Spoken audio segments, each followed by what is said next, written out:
Hello મિત્રો, હું છું ભાવિશા અને તમે જોઈ રહ્યા છો ભાઉસ કિચન. તો આજે આપણે અહીંયા બનાવીશું પાલકની ખીચડી. તો શિયાળાની અંદર પાલક ખૂબ જ સરસ આવે છે અને પાલકની અંદર ભરપૂર માત્રામાં પોષક તત્વો હોય છે. પાલક અને મગની દાળની ખીચડીનું કોમ્બિનેશન ખૂબ જ સરસ લાગે છે. જો તમે આ રેસીપી ક્યારેય ટ્રાય ના કરી હોય તો એક વખત ચોક્કસથી ટ્રાય કરજો અને તેના માટે મારા વિડીયોને એન્ડ સુધી જોતા રહેજો.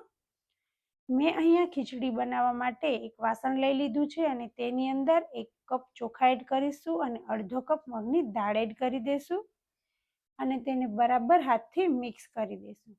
તમે અહીંયા બંને વસ્તુ સમાન માત્રામાં પણ લઈ શકો છો અને હવે તેને 2 થી 3 પાણી વડે આપણે ધોઈ લઈશું.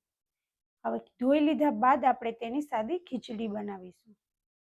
ખીચડી બનાવવા માટે મેં અહીંયા ગેસ ઉપર એક કુકર મૂકી દીધું છે અને તેની અંદર આપણે પાણી એડ કરી દઈશું અને સ્વાદ મુજબ મીઠું અને સહેજ હળદર એડ કરી દઈશું. અહીંયા આપણે મગની દાળની સાદી ખીચડી જ બનાવવાની છે એટલે આપણે તેને વઘારવાની કોઈ જરૂર નથી અને વધારે મસાલા પણ એડ નથી કરવાના. હવે તેને ચમચાની મદદ વડે હલાવી લઈશું અને પાણીને ઉકળવા દઈશું. પાણી ઉકળી જાય એટલે આપણે જે ધોયેલી ખીચડી છે તેને પાણીની અંદર એડ કરી દઈશું અને ફરી પાણી સહેજ ઉકળે એટલે આપણે કુકરને બંધ કરી દઈશું.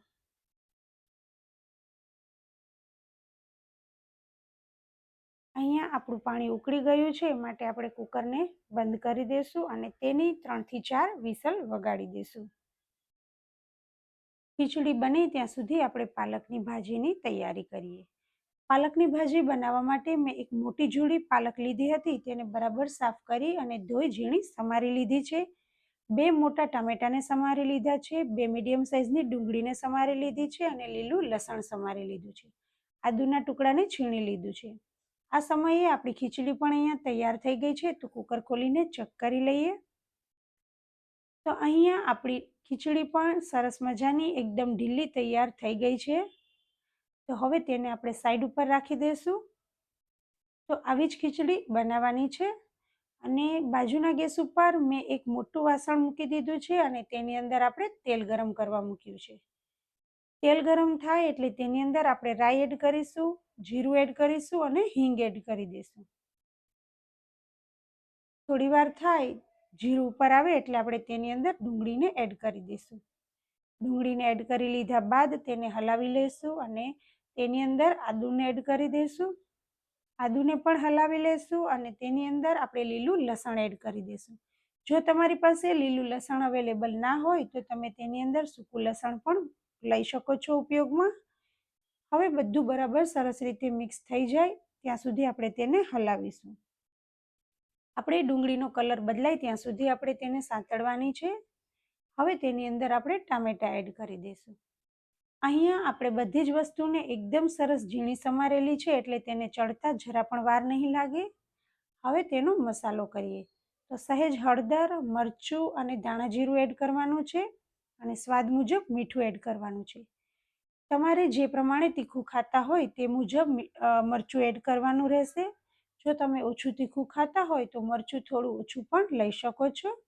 હવે બધા જ મસાલાને આપણે હલાવી અને સરસ રીતે તેલમાં મિક્સ કરી દઈશું. તો તમે જોઈ શકો છો કે મસાલા પણ મિક્સ થઈ ગયા છે અને આપણે બધી જ વસ્તુ બરાબર ચડી ગઈ છે અને તેલ પણ ઉપર આવી ગયું છે. તો આ સમયે આપણે પાલકની ભાજીને એડ કરી દઈશું.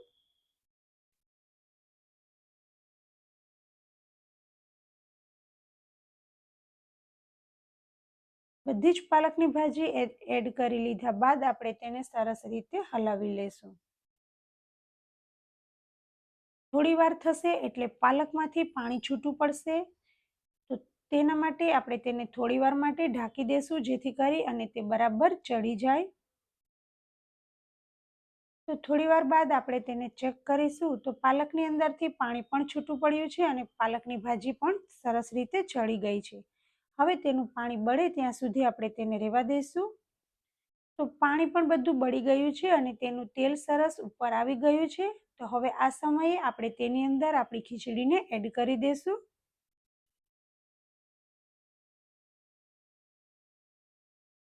જો તમે ઘરે મગની દાળની ખીચડી ના બનાવતા હોય તો તમે તુવેર દાળની ખીચડી પણ લઈ શકો છો.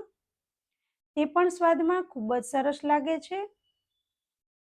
તો અહીંયા આપણે બધી જ ખીચડીને આવી રીતે એડ કરી દઈશું અને ચમચાની મદદથી બરાબર સરસ રીતે મિક્સ કરી દઈશું.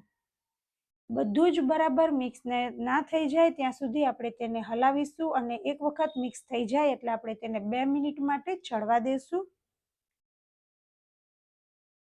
તો અહીંયા સરસ મજાની આપણી પાલકની ખીચડી તૈયાર થઈ ગઈ છે. તો તેની ઉપર આપણે 1 ચમચો ઘી એડ કરી દઈશું અને તેને ફરી હલાવી લેશું. તો આ સમયે તેની અંદરથી ખૂબ જ સરસ સુગંધ પણ આવે છે અને ખાવાનું મન થઈ જાય તેવી આપણી પાલકની ખીચડી અહીંયા તૈયાર થઈ ગઈ છે. તો આપણે તેને એક ડીશમાં લઈ લઈશું. ખાવામાં એકદમ હેલ્ધી અને સ્વાદમાં એકદમ ટેસ્ટી એવી પાલક અને મગની દાળની ખીચડી તૈયાર થઈ ગઈ છે. તો જો તમને મારી આ પાલક અને મગની દાળની ખીચડીની રેસીપી ગમી હોય તો મારી ચેનલને લાઇક, શેર એન્ડ સબસ્ક્રાઈબ કરજો. Thank you.